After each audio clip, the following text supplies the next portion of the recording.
وعلى آلك وأصحابك يا سيدي يا حبيب الله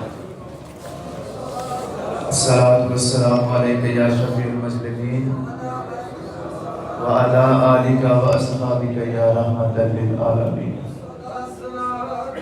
دوستان من، یاران طریقت، اہلیان محبت، یاد محبوب سے ہماری یہ محبت اور یہ پیار کا رشتہ یقیناً ہماری یاد محبوب سے گہری دوستی پہ دلیل ہے. اور اچھا اور مخلص دوست وہی ہوتا ہے جو مشکل وقت میں ساتھ نبھاتا ہے اور آپ کو آپ کی منزل تک پہنچاتا ہے. تو الحمدللہ یہ یاد محبوب مشکل وقت میں ہمارا ساتھی ہے اور ہمیں منزل محبوب تک پہنچاتی ہے. دوستان من، باہر ماشاءاللہ بڑا ہی حسین اور سہانا موسم ہے، اور اسی طرح اندر یاد محبوب کا حسین اور سہانا موسم ہے. جس طرح باہر ماشاءاللہ بارش ہو رہی ہے اور وہ بارش باہر کی خشک زمین کو تر کر رہی ہے، اسی طرح ہمارے دلوں میں یاد محبوب کی ہلکی ہلکی بوندا باندی اور رمجم ہو رہی ہے، اور وہ ہمارے دلوں کی خشک زمین کو خوشحال اور تر کر رہی ہے. جس طرح کل ہوا چلی اور ایک آندھی پیدا ہوئی، ایک طوفان آیا، اسی طرح الحمدللہ یاد محبوب کی ہوا چلنے لگی ہے اور ہمارے دلوں میں عشق مصطفیٰ کا طوفان آنے لگا. اور آپ نے دیکھا ہوگا کہ کل جب آندھی آئی، طوفان آیا، تو ہر سو اندھیرا چھا گیا، لائٹ چلی گئی، بجلی چلی گئی. لیکن یاد محبوب کی ہوا ایسی ہوا ہے کہ جب یہ ہوا پیدا ہو اور آندھی چلتی ہے تو پھر جو بجھے دل ہے یہ ان میں بھی روشنی پیدا کر دیتی ہے، پھر یہ ان اندھیروں کو اجالوں میں بدل دیتی ہے. تو الحمدللہ یہ یاد محبوب کا دیا ہمارے شیخ کامل خواجہ یعقوب مصطفی رحمۃ اللہ تعالی علیہ نے روشن کیا ہے. اور جب آپ نے یہ دیا جلایا تو پھر انہوں نے یہ دیا جلا کے میاں محمد جی سرکار کے ہاتھ میں تھمایا، اور پھر نور صاحب میاں محمد جی سرکار نے کیا کیا، انہوں نے یاد محبوب کے اس دیے سے ہمارے دلوں کے بجھے ہوئے دیے یوں روشن کیے کہ آج بھی وہ روشنی ہمیں ہمارے چہروں کی چمک سے دکھائی دے رہی ہے. تو یہ الحمدللہ یاد محبوب جو ہے یہ ہمیں حقیقت کا، معرفت کا، طریقت کا، شریعت کا، ذکر اور فکر کا درس دیتی ہے. اور الحمدللہ ہم یہ خوشبو سونگھتے ہوئے اپنی منزل کی طرف بڑی تیزی سے بڑھتے جا رہے ہیں. اور الحمدللہ ہر جمعہ کو ہم یاد محبوب کا لذیذ، شائستہ اور شستہ ذائقہ چکھتے ہیں اور اپنی دل اور روح کو میٹھا اور حسین بنا رہے ہیں. تو اللہ ہماری روح کو اسی طرح ہمیشہ حسین رکھے اور ہم یہ یاد محبوب کا ذائقہ چکھتے رہیں. اب اس سے قبل کہ یاد محبوب ہمیں سہارا دیتے ہوئے کنارہ تک لے چلے، اپنے دل و روح کے کان کھولیں کہ ہم کنارے پہ پہنچ کے محبت کے کچھ جام پیئیں. میں نے پچھلے جمعہ آپ کو بیان کیا تھا وسیلہ اور نسبت، اور آج میں آپ کو یہ بتلاؤں گا کہ وسیلہ اور نسبت ضروری کن لوگوں کی ہے. اصل یہ وسیلہ اور نسبت ہونی کن کی چاہیے. تو ہم گزشتہ درس کو آج سے وابستہ اور دل بستہ کرتے ہوئے اس روحانی سفر کا آغاز کرتے ہیں. حضرات محترم، آپ نے اندھے شخص کو دیکھا ہوگا. ہماری زندگی میں روزانہ بڑا مشاہدہ ہوتا ہے. کوئی بھی اندھا شخص ہو، کیا وہ بغیر سہارے یا بغیر رہنما کے اپنی منزل تک پہنچ سکتا ہے؟ اسے آپ یہاں باہر کھڑا کر دیں مسجد پہ، اس سے کہیں جاؤ ذرا پسرور سے ہو کے آ سکے گا؟ وہ تو دربار شریف تک بھی نہیں پہنچ سکے گا جب تک اسے رہنما یا کوئی رہبر نہ ہو. تو وہ جو چھڑی ہے، لاٹھی ہے، وہ اس کی سہارا بنتا ہے. اور کوئی بتانے والا ہو، جب تک کوئی بتانے والا نہ ہو وہ کہیں بھی گر سکتا ہے، کوئی چوٹ لگ سکتی ہے. وہ پھر بتانے والا اسے بتائے گا کہ بھی آگے سے دائیں ہونا ہے، بائیں نہ چلے جائے، کہیں آگے سے سیدھا جانا ہے، آگے سیڑھی ہے، دھیان سے قدم رکھنا.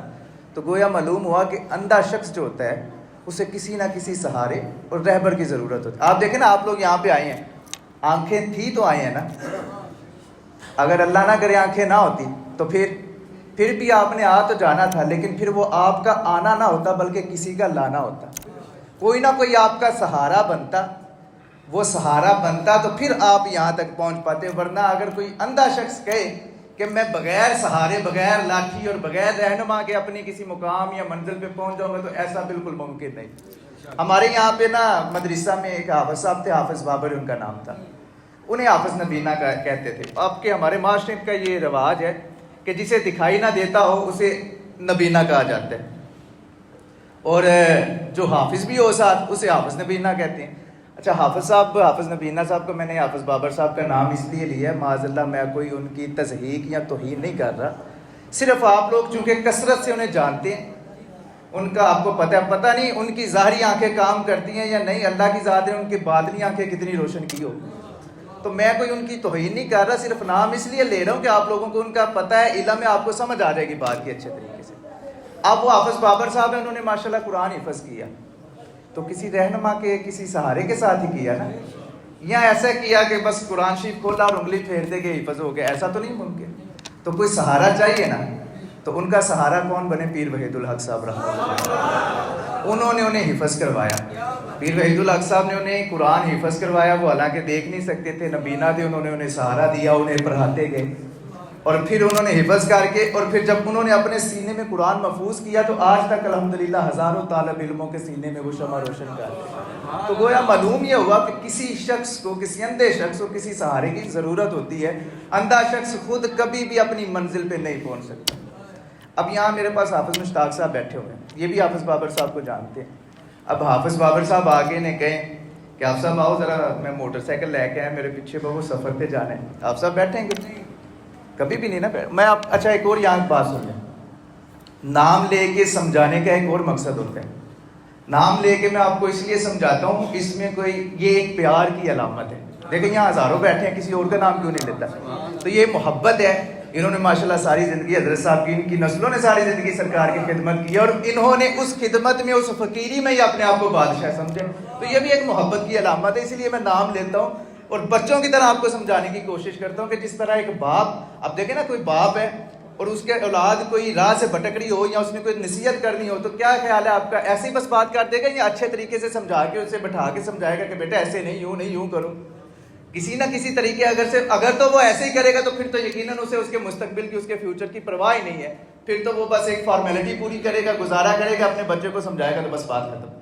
تو میرا یہی مقصد ہوتا ہے کہ چونکہ شیخ جو ہوتا ہے، رہنما جو ہوتا ہے، وہ روحانی باپ ہوتا ہے، تو اسے چاہیے کہ وہ اپنے مریدین کی اولاد کی طرح تربیت کرے، کہ جس طرح ایک باپ اپنی اولاد کو سمجھاتا ہے، اسی طرح ایک شیخ کا کام ہے کہ وہ اپنے مریدوں کو بھی اولاد کی طرح سمجھائے کہ کہیں بھی وہ زندگی کے کسی موڑ پہ ٹھیٹا نہ کھائیں، کہیں بھی وہ گمراہ نہ ہو سکے۔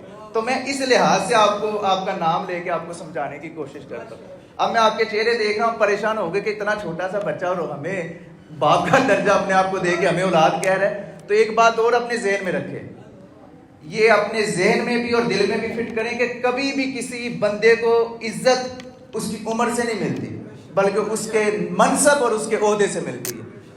منصب اور عہدہ جو ہے نا، وہ میں اب آپ کو یہاں پہ ایک مثال دیتا ہوں، یہاں کوئی 70 سال کا بابا بھی ہو، وہ ڈپٹی کمشنر آفس چلا جائے، ڈی سی آفس سیالکوٹ، تو وہاں جا کے وہ ڈی سی صاحب بیٹھے، ان کی عمر 36 سال ہو، کیا خیال ہے وہ بابا جی جا کے اسے ٹھڈا مار کے اٹھائیں گے کہ پیچھے ہو بھائی، میری تو اس سے زیادہ عمر ہے، میں یہاں بیٹھوں گا، میں زیادہ بڑا ہوں، میری ایج زیادہ ہے، بلکہ اس کی رسپیکٹ کریں گے۔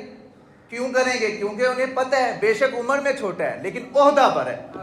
تو گویا یاد رکھے، ہمیشہ منصب سے عزت بڑھتی ہے، بے شک کوئی چھوٹا ہو بڑا ہو، اور الحمدللہ میں خواجہ یعقوب مصطفی رحمۃ اللہ علیہ کا نمائندہ ہوں، ان کے مسند پہ انہوں نے مجھے بٹھایا ہوا ہے، میں پیر وحید الحق صاحب جی رحمۃ اللہ علیہ کا نمائندہ ہوں، میاں محمد جی سرکار رحمۃ اللہ علیہ کا نمائندہ ہوں، محمد یار جی سرکار رحمۃ اللہ علیہ کا، پیر حامد رضا محسن صاحب کا نمائندہ ہوں۔ تو مجھے چونکہ میں نے اپنی آپ کو، اپنی عمر دیکھ کے اپنے آپ کو اس حیثیت پہ، اس مقام پہ نہیں رکھا، بلکہ میں نے یہ سارا منصب اور شجرہ نسب دیکھ کے اپنے آپ کو یہاں رکھ کے اور آپ کو بچوں والی مثال دی ہے۔ تو یہ ہمیشہ یاد رکھے کہ انسان کی جو عمر ہے اس سے اس کی عزت کا وقت عز من تشاء و تذل من تشاء. وہ رب چاہے تو 10 سال کے بچے کو آپ 100 سال کے بابوں سے زیادہ عزت دے دیں. تو یہ تو اس رب کی مرضی ہے. اور 100 سال کے بابے کو 10 سال کے بچے سے زیادہ ذلیل و خوار کر دے. یہ فیصلہ میرے رب کا ہے. تو عزت ہمیشہ منصب کی وجہ سے، عہدے کی وجہ سے ملتی ہے. یہ بات آپ کی کلیئر ہو گئی. اچھا میں کہاں پہ تھا کہ حافظ صاحب ہیں. حافظ بابر صاحب آ کے آپ صاحب کو کہیں آپ صاحب آؤ ذرا سیالکوٹ جانا ہے، پیچھے بیٹھو. آپ صاحب بیٹھ جاؤ گے؟ کبھی بھی نہیں بیٹھیں گے. یہ کہے گا تم منو بھی مرواؤ گے تو آپ بھی مرو گے. میں اندھا شخص بھی کوئی گاڑی چلا سکتے. آپ لوگ گاڑی چلا رہے ہو، ممکن ہے کہ کسی اندھے شخص کو کہو یار تو چلا، میں آرام کرنا، وہ تو تمہارا آرام حرام کر دے گا. وہ آپ سب جتنا مرضی زور لگا لیں نہیں بیٹھیں. وہ کہیں گے آؤ اتنے لنگر پڑا ہے، شاندار جاندار کھانے، آؤ. ہم ذرا کھانے پینے کے شوقین ہیں نا تو تھوڑا تڑکا لگانا پڑتا. آپ صاحب کہیں گے بھائی اتنے اونٹ بھی پکا ہوئے میں نہیں ہو جانا اتنے. اسی طرح بات ہے نا، کیونکہ پتہ ہے یہ خود بھی جاں بحق ہوگا، مجھے بھی جاں بحق کروائے گا. تو گویا معلوم ہوا کہ اندھے شخص کو کسی رہبر اور رہنما کی ضرورت ہوتی ہے. جب تک اسے کوئی رہبر اور رہنما نہ ملے وہ خود بھی کسی نہ کسی حادثے کا شکار ہوگا، تمہیں بھی کسی نہ کسی حادثے کا شکار کروائے گا. خود بھی جاں بحق ہو سکتے ہیں، تجھے بھی جہاں بھاگ کروائے گا، خود بھی گمراہ ہو سکتا ہے، تجھے بھی گمراہ کر سکتا ہے. تو اسی طرح جس طرح اس اندھے شخص کو کسی رہبر اور سہارے کی ضرورت ہے، اسی طرح اس جہاں سے رہ کے قبر تک اور قبر سے رہ کے حشر تک بھی ایک راستہ ہے. اور اس راستے پہ چلنے کے لیے بھی ہم جیسے اندھوں کو کسی نہ کسی سہارے کی، کسی نہ کسی رہنما کی ضرورت ہوتی ہے. اور ہمارے اس اندھے پن کو دور کرنے کے لیے اور ہمیں سہارا دینے کے لیے یہ جو یاد محبوب ہے یہ ہماری لاٹھی بنتی ہے. اور خواجہ یعقوب مصطفی رحمۃ اللہ علیہ ہمیں سہارا دیتے ہوئے تو ہمیں منزل محبوب کی طرف لے کے جاتے ہیں. تو یہ الحمدللہ اللہ، یہ ہر شخص کو، کیونکہ ہم نے تو یہ منزل دیکھی نہیں، رستہ دیکھا نہیں، تو ہم چونکہ اندھے ہیں تو یہ لوگ تو وہ ہیں جنہیں اللہ کی ذات نے نظر کیمیا عطا کی ہو، جو صاحب نظر ہیں، جن کی نظر اتنی چمکدار ہے کہ تاریکیوں میں بھی اندھیروں میں بھی اجالے پیدا کر دیتی ہے، جن کے دل عشق مصطفیٰ سے یوں چمک رہے ہوتے ہیں کہ اگر کسی اندھیرے کمرے میں بھی بیٹھ جائیں تو وہاں بھی روشنی پیدا ہو جاتی ہے، جن کے چہروں سے اللہ کی رحمت اور انوار و تجلیات کا نزول ہو رہا ہو، بارش ہو رہی ہو تو ان کے چہرے چمک رہے ہوں. تو ایسے صاحب نظر کی سنگت کی ضرورت ہے. بغیر ان کے آپ کبھی بھی اپنی منزل تک پہنچ نہیں سکتے، محبوب تک پہنچ نہیں سکتے. وہ میرے قبلہ عالم فرماتے ہیں نا کہ وہ کیا شعر تھا وہ حسین صاحب کی وہ یاد محبوب کا، یہ تو یار نو ملنا چاہنا ہے، ہاں وہ پر ایک گل ماہی ملتا نہیں. آ گیا نا، جب آپ نے ماہی کو ملنا ہے وہ کیا کہتے ہیں کہ پر ایک گل ماہی ملنا نہیں، بنا ملے. یہ وہ لوگ ہیں جو ماہی سے ملے ہوئے ہیں. اگر دیکھیں نا یہ ملے ہوئے ہیں، ملاقات، اگر میں ڈی سی کو جانتے نہیں ہوں میں آپ کو کیسے ملاقات کرواؤں گا؟ تو گویا معلوم ہوا کہ یہ خبر رکھنے والے لوگ ہیں، یہ اس محبوب سے ملے ہوئے ہیں جس کا پتہ یہ پر ایک گل ماہی ملدا نہیں، بنا ملیا ملنے والے آدھے، پر ایک گل ماہی ملدا نہیں، بنا ملیا ملنے والے آدھے، پر مرشد جے طلب تیرے دل ملنے دی، ہر مرشد ماہی ملا جاوے. تو یہ لوگ ہیں جو آپ کو آپ کے محبوب سے ملانے کا کام کرتے ہیں. چونکہ ہم لوگ اندھے ہیں اور یہ صاحب نظر ہیں، یہ نظر کیمیا والے ہیں جنہیں اللہ نے نظر کیمیا عطا فرمائی. آپ کو میں ایک مثال اور دوں. آپ لوگ، اللہ سب کو حج پہ لے کے جائیں، آپ لوگوں کو بلاوا ہے اس سال انشاءاللہ آپ حج پہ جائیں اور آپ کو پتہ ہی نہیں حج ادا کیسے کرنا ہے. تو کیا خیال ہے کسی مفتی کے پاس، کسی عالم دین کے پاس جاؤ گے نا، کسی رہنما کے پاس تو جاؤ گے کہ بھئی مجھے طریقہ بتاؤ میں کیسے حج کروں، حج کا طریقہ کیا ہے، وہ پھر تجھے حج کے فرائض بتائے گا، واجبات بتائے گا. اور جب تجھے خبر ہی نہیں، حج کی نہایت کی خبر نہیں، انتہا اور اختتام کی خبر نہیں کہ شروع کیسے کرنا ہے، ختم کیسے کرنا ہے، فرائض کیا ہیں، مکروہات کیا ہیں، واجبات کیا ہیں، سنتیں کیا ہیں، کیسے اس کا آغاز کروں، تو جب تجھے خبر ہی نہیں تو تم اندھے ہوئے نا، پتہ ہی نہیں ہے کسی طریقے کا کہ کیسے جا کے حج کروں گا. تو اس گویا معلوم ہوا کہ ہم اندھے ہیں، ہمیں دکھائی نہیں جب تک کہ ہمیں کسی رہبر، کسی عالم دین کی خبر نہ ہو. جب وہ رہنمائی کرے گا کہ بھئی حج کا طریقہ کار یہ، پہلے احرام باندھو، نفل پڑھو، نیت کرو، پھر اس کے بعد اللہ کے گھر جاؤ، وہاں پہ جا کے طواف کرو، وہ سارا طریقہ تجھے بتائے گا. تو گویا وہ رہنما آنکھیں بنا. تو یہاں پہ جو میں اصل بات بتانا چاہتا ہوں کہ جس طرح شریعت کے معاملے میں، شریعت کے راستے پہ چلنے کے لیے کسی نہ کسی عالم دین کی ضرورت ہوتی ہے، کسی نہ کسی رہبر کی ضرورت ہوتی ہے، اس طرح یہ طریقت کا بھی ایک راستہ ہے، اور اس راستے پہ چلنے کے لیے بھی کسی نہ کسی اہل نظر کی ضرورت ہوتی ہے جو آپ کے ہاتھ میں طریقت کی لاٹھی دے کے آپ کے اندھے پن کو دور کر کے اور آپ کو اندھیروں سے اٹھا کے تو نور کے مسند پہ جلوہ فروز فرما دے، اور پھر آپ کو اس دنیا کی دلدل سے نکال کے اور اللہ نیکوکاروں کی صف میں کھڑا کر دے. اس اہل نظر کو، اس اہل علم کو، اس شخص کی تمہیں ضرورت ہے کہ جو تمہیں یہاں سے لے کے قبر تک اور قبر سے لے کے حشر تک کے سفر کو آسان کرتا جائے. اور وہ اہل نظر کون ہے؟ ان کی وہ جو اہل نظر ہے ان کے متعلق مولانا روم کیا فرماتے ہیں؟ مولانا روم فرماتے ہیں کور ہرگز. کور کسے کہتے ہیں عربی میں؟ فارسی میں کور کہتے ہیں کہ جسے دکھائی نہ دیتا ہو. فرماتے ہیں کور ہرگز. آپ لوگوں کی جو محبت ہے نا، اس سے مجھے مجبور کر دیتی ہے کہ تھوڑا میں ترنم لگا لوں، ورنہ میں سریلا وغیرہ ہوں نہیں. آپ کیا فرماتے ہیں؟ کور ہرگز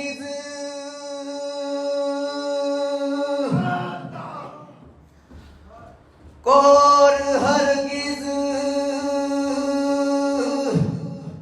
کہ توانت رفت راست.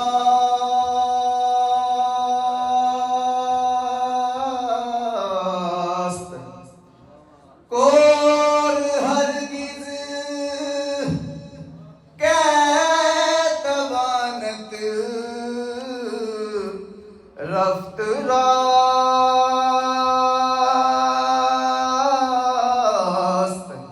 جذبائے دس تو رہبر صاحب دلاست.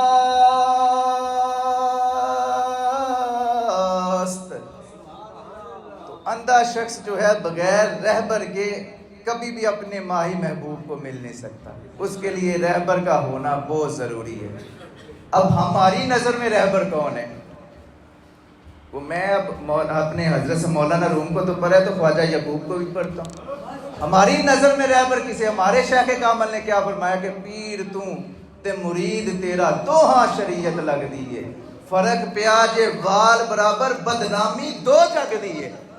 یہ وہ رہبر ہے، وہ رہبر نہیں. انہوں نے فرمایا کہ جناب والا جو ہمارے آج کل کانسیپٹ کیا ہے کہ پیر کا نام سنتے ہی سب سے پہلے تویز ذہن میں آتا ہے کہ پیر صاحب کو جاؤ تویز ملے گا، جانور بیمار نے پیر صاحب کو جاؤ کوئی عمل دیں گے. یہی ہے نا سب سے پہلا کانسیپٹ. ہم نے معیار ولایت کا کیا بنایا ہوا ہے کہ پیرا نے صرف تویز دینا دم کرنا ہے. یہ معیار ہے ہماری ولایت کا. یہ ہم نے اپنے کانسیپٹ اس چیز کو کانسیپٹ بنا لیا ہوا ہے. آپ دیکھیں، آپ کو میں یہاں پہ سوشل میڈیا پہ اب تو آپ کو جانے کی بھی ضرورت نہیں ہے، گھر بیٹھے آپ کو ہر چیز نظر آ جاتی ہے. سوشل میڈیا کھولیں، وہ ہندو لوگ ہیں، وہ بھی وہ جو ان کے بڑے پادری اور بڑے جو مندر میں بیٹھے ہوئے ہیں جو پوجا کرنے کو جاری ہیں، وہ بھی لکھ کے کچھ نہ کچھ دیتے ہیں. تو کیا خیال ہے انہیں شفا نہیں ہوتی ہوگی؟ تو میں پوچھتا ہوں کہ کیا یہ کون سی سند ہوئی بھئی؟ یہ تم نے اپنے پاس سے سند نکال لیا کہ جس پیر پر تویز مل گیا ولی ہو گیا. ہم لوگوں کی دیکھیں سوچ کیسی ہے، جو بندر کی طرح جناب والا لٹک لے ہم کہتے ہیں بلے بلے جی بڑی پیران دی کرامت. جو بے وقوف بے مروت بے حس انسان نہایا ہی نہیں 12 وہ کہتے ہیں بلے بلے جی بڑی پیران دی کرامت. کی کرامت؟ 12 سال ہو گئے نا جناب نہاتے نہیں. اس سے پوچھو اللہ کے بندے، صفائی نصف ایمان ہے، وہ اس پیر کا تو ایمان ہی مکمل نہیں ہے تو ہم لوگ اسے ولی سمجھتے ہیں. کی کرامت جناب بلے بلے بڑی کرامت ہے پیر صاحب جی. 10 سال ہو گئے نا سوتے ہی نہیں. وہ بے وقوفہ نیند نہ آنا بیماری ہے، یہ ولایت تھوڑی ہے. یہ کون سی ولایت ہے؟ پیر صاحب سوتے نہیں جناب بلے بڑے ولی اللہ. یہ کون سی ہم نے نشانیاں بنائی؟ کیونکہ ہمارا معیار بڑا ڈاؤن ہو گیا ہوا ہے، اور چونکہ ہمارا معیار ڈاؤن ہے تو ہم نے جس کے پاس بھی جانا ہے وہ پھر اس نے ہمارا ایمان تو یوں لوٹے گا وہ. کیونکہ ہم نے تویز والے کو تو پیر بنا لیا ہوا ہے. پیر کہتے کسی کو پتہ ہی نہیں پیر ہوتا کیا ہے ایسا جس کی آپ نے پیروی کرنے، اور جو خود شریعت کا تارک ہو اور جناب جو خود طریقت جسے علم نہ ہو، جو خود نبی پاک صلی اللہ تعالیٰ علیہ وسلم کے رستے پہ نہ چلتا ہو، جو خود اس کی پیروی نہ، تمہیں کیا پیروی کروائے گا؟ تو گویا یہ میں پیر توں تے مرید تیرا دوہا شریعت لگ دی، فرق پیاج وال برابر بدنامی دو جگ دیے. تو کوئی تویز جو ہے نا وہ یا کوئی دم وہ کسی بھی پیر کا ولی ہونے پہ کوئی دلیل نہیں ہے. یہ بات ذہن میں رکھنا, کیونکہ اگر ایسے ہونے لگے نا تو پھر تو یہ جتنے معاذ اللہ ہندو ہیں نا وہ کہیں کہ ہم بھی اللہ معافی دے بڑے بڑے ولی اللہ ہیں. پھر یہ جو ڈاکٹر ہیں جن کے پاس تم جو جاتے ہو وہ سارے ڈاکٹر ہی ولی ہو گئے, ان سے شفا نہیں ملتی تمہیں؟ ملتی ہے نا. تو کیا معلوم, کبھی بھی یہ ذہن میں نہ لانا کہ یہ جناب پیر صاحب ہیں ان کی دعا. بے شک پیر صاحب جو ہوتے ہیں مستجاب دعا ہوتے ہیں, اللہ کی ذات نے انہیں طاقت دی ہوئی ہے کہ یہ جو دعا کریں وہ قبول, لیکن وہ بھی اللہ کی مرضی ہوتی ہے. میں پیر ہوں, حضرت صاحب پیر ہیں, کبھی دعویٰ کرتے دیکھیں کہ میں یہ کام کر سکتا ہوں؟ ہم کہتے ہیں اللہ کی اگر مرضی ہوئی تو اللہ یہ کام کرے گا. ہمیں کبھی دعوے کرتے دیکھیں؟ تو جب ہے ہی سب کچھ. اور یہ باتیں میں تمہیں سچی بتاؤں, یہ حلالی باتیں اور الحمدللہ ہماری رگوں میں حلالی خون ہے, اس لیے تمہیں بیان کر رہے ہیں. ورنہ تمہیں کبھی کوئی پیر کیوں بتائے گا بھائی اس کی دکانداری بند ہوگی, وہ چیزیں تو نہیں بتائے گا. تو ہم تو خود الحمدللہ اللہ کے محتاج ہیں, اللہ کے حبیب کے محتاج ہیں. تو اسی لیے یہ ہمارا پیغام تو ہمیں ہمارے شہر کے پیر تو تے مرید تیرا, دو شریعت لگ دی, دونوں کے لیے شریعت ایک جیسی ہے. تو جب تک آپ میں ہوں, اگر تم مجھے کبھی دیکھو کہ میں شریعت کا تارک ہوں تو کبھی بھی تمہیں کوئی یہ جناب والا فرض نہیں ہے یا تم پہ کوئی واجب نہیں کہ تم آگے میرے ہاتھ چومو, ضرورت ہی نہیں ہے. کوئی بھی پیر ایسا دیکھو جو شریعت کا تارک, کیا ضرورت ہے تمہیں اس کا ہاتھ چومنے کی؟ کیا پتہ تم اس سے بھی زیادہ مقام رکھنے والے ہو, اس سے بھی زیادہ اللہ کے قریب ہو. خالی لبادہ لباس پہن لینے سے تو کوئی بندہ پیر نہیں بن سکتا. یا خالی جناب یہاں بیٹھے اور وہ 10-12 روپے کی 20 روپے کی کتاب لی, اس کے اوپر سے دیکھ کے تو جناب نقل مار کے عمل لکھ لیے تو وہ یہ پیری مریدی. پیری مریدی الا ان اولیاء اللہ لا خوف علیہم ولا هم یحزنون. یہ میں آپ کو کوئی قصے کہانیاں نہیں سنا رہا یا کوئی حقائقوں کی کتاب سے کوئی حقائق بیان نہیں کر رہا, یہ بلکہ قرآن سنا رہا ہوں کہ الا ان اولیاء لا خوف علیہم ولا هم یحزنون. انہیں کوئی خوف نہیں ہے, کوئی ڈر نہیں ہے. کہیں رب نے یہ نہیں فرمایا کہ جو اللہ کا ولی ہے, جو تویز لکھے گا وہ ولی ہے, جو دم کرے گا وہ ولی ہے, جو کرامتیں بڑی بڑی دکھائے گا وہ میرا ولی ہے, وہ میرا دوست ہے. کہیں یہ نہیں فرمایا, بلکہ کیا فرمایا الا ان اولیاء. کیوں ان کے گرد جو ہے خوف نہیں آتا, خوف ان کا طواف نہیں کرتا, کیوں وہ جو ہے نا لا خوف رہتے ہیں اس جہاں میں بھی اگلے جہاں میں بھی؟ اس کی وجہ میرے رب نے کیا بیان فرمائی. آپ فرماتے ہیں الا ان اولیاء اللہ لا خوف علیہم ولا هم یحزنون. کیوں خوف نہیں آتا؟ کیونکہ ان کا جو وہ تقوی والے اور پرہیزگار ہیں, الذین آمنوا وکانوا یتقون, کہ ان کے دلوں میں ایمان کی شمع روشن ہے اور وہ پرہیزگاری کرتے ہیں, وہ تقوی والے لوگ ہیں, اسی لیے ان کے گرد جو ہے نا وہ خوف نہیں آتا. اب مجھے یہ بات بتاؤ کہ میں تمہاری جو تم نے کانسیپٹ بنایا ہوا ہے کہ پیر تویز دینے والا ہوتا ہے, ولی تویز دینے والا ہوتا ہے, میں تمہاری مانوں یا اس رب کی مانوں جو کہتا ہے کہ تقوی والے اور پرہیزگار ہوتے ہیں, یتقون ہوتے ہیں؟ کس کی مانوں میں بتاؤ مجھے. ولایت تم نے دینی ہے کہ رب نے دینی ہے؟ تو جس نے ولایت دینی ہے اس کی کیوں نہیں مانتے؟ اس کی مانو. اور تم اپنے پیروں میں دم درود کیوں جو ہے ڈھونڈتے رہتے ہو کہ پیر صاحب کے پاس گئے ہیں, جناب مجھ اے جی تویز دیو جی, جانور بیمار سی ٹھیک نہیں ہویا, اے پیر صاحب 2 نمبر نے اگے توڑ چلو. تو ہم نے بھی تو یہی ہے نا, ہم نے جب کانسیپٹ یہ رکھا ہوا ہے تو پھر ہمیں پیر بھی ایسے ملنے ہیں. جب ہم نے دیکھنا ہے قرآن اور سنت کی روشنی میں, جب بھی شیخ کو دیکھیں کہ آپ جائیں کسی بھی مزار پہ جائیں, کسی صاحب نظر کے پاس جائیں جس کی مجلس میں بیٹھ کے آپ کے دل کی دنیا آباد ہو, سمجھے کہ وہ اللہ کا ولی ہے جو آپ کو گناہوں کی دلدل سے نکال کے نیکوں کی صف میں کھڑا کر دے, وہ اللہ کا ولی ہوتے ہیں. تو ہم نے جب بھی دیکھنا ہے قرآن کو دیکھتے ہوئے دیکھنا ہے کہ کیا جس کو میں ماننے والا ہوں وہ پرہیزگار بھی ہے کہ نہیں, وہ تقوی والا بھی ہے کہ نہیں, کہ صرف دم ہی لکھتا ہے. میں یہاں پہ اسے بچے کو بھی کہوں نا اٹھو بھائی تم تویز لکھنا شروع کر دو, تو تم لوگوں نے کل اس کے بھی ہاتھ چومنے شروع, دیکھنا ہی نہیں کہ اس میں کوئی چیزیں یہ جو اللہ کی ذات نے قرآن میں فرمایا وہ چیزیں موجود بھی ہیں, پائی بھی جاتی ہیں, وہ صفات پائی بھی جاتی ہیں کہ نہیں. تو گویا اپنے معیار کو درست کریں. سب سے پہلے یہ پیغام اپنے ساتھ لے کے جائیں. ہمارا معیار ولایت کا تویز نہیں ہونا چاہیے, بلکہ ہمارا معیار یہ ہونا چاہیے جو ہمیں اللہ نے قرآن میں فرمایا ہے, اور جو ہمارے شیخ کامل نے اس قرآن کا عکس ہمیں بیان فرمایا کہ پیر تو تے مرید تیرا, تو ہاں شریعت لگ دی ہے. فرق پیا, یہاں بھی بدنامی ہوگی اور اگلے جہاں میں بھی بدنامی ہوگی. تو اللہ کریم سب سے پہلے ہمیں ویسا پیر بننے کی توفیق عطا فرمائے, کیونکہ آپ لوگ بھائی سمجھتے ہیں, ہم تو اپنے آپ کو خادم ہی سمجھتے ہیں, اس وجہ سے میری زبان سے یہ جملہ نکل گیا. لیکن پھر بھی ہمیں اللہ پاک اپنے قبلہ عالم کے قدمین شریفین میں زندگی بسر کرنے کی توفیق عطا فرمائے. اور جب بھی آپ کسی کے پاس جائیں تو تویز لینے نہ جائیں, بلکہ اس کے پاس جا کے اسے یہ فریاد کریں کہ حضرت صاحب ہمارے دل کی دنیا کو آباد کریں, ہمارے یہ جو دل میں اندھیرا ہے نا اسے عشق مصطفیٰ سے روشن فرمائیں. اور اگر اس کا اپنا دل روشن ہوگا تو یقیناً وہ اس روشنی سے تیرے بھی روشنی پیدا کر دے گا. اور اگر وہ تمہارے دل میں شمع نہ جلا سکا تو سمجھو پیر بھی جھوٹا ہے تو تم ہی جھوٹا ہے. تو یہ بھی ہو سکتا ہے نا. بندہ دیکھیں نا، جو آپ، میں نے آپ کو ایک دفعہ پہلے بھی بتایا تھا کہ جو آپ مانگیں گے آپ کو وہ ملے گا. انسان یہ دیکھیں نا، دکان پہ جاتے ہیں، آپ سپرائٹ مانگتے تو وہ بسکٹ تو نہیں دیتا، سپرائٹ ہی دے گا نا. تو جو آپ کی طلب ہوگی آپ کو ملنا بھی وہی ہے. تو یہ بھی ایک طریقہ کار ہے. یا تو آپ کے مانگنے میں کوتاہی ہے، یا پھر وہ جو دینے والا ہے اس کے پاس سودا ہے ہی نہیں ہے، اس کے پاس کچھ ہے ہی نہیں. اللہ عمل کی توفیق عطا فرمائے. اللہ آپ سب کی محبت کو سلامت